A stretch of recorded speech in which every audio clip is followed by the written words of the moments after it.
Halo. Halo. Mjomba, shikamoo. Haba mjomba, uko poa? Niko poa mjomba wangu. Unasikia mjomba? Naam. Mimi niko mbuga za wanyama huku Serengeti, nimekuja na wanachuo wenzangu, tumekuja kutalii.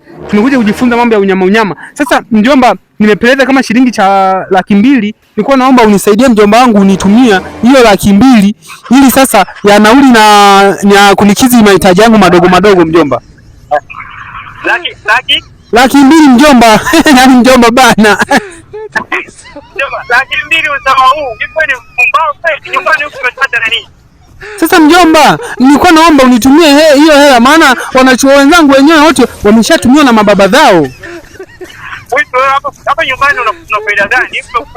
Yaani unakuja kuleta umaskini au utakuja baadaye ujinue familia? Kwanza unakuwa hapa wangapi?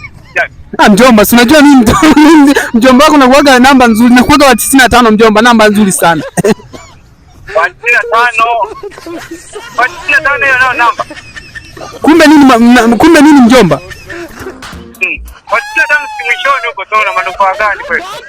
Mjomba unasikia? Alafu siku zote tunajua mjomba ni mama. Mjomba ni mama, yani kwa kupumbavu.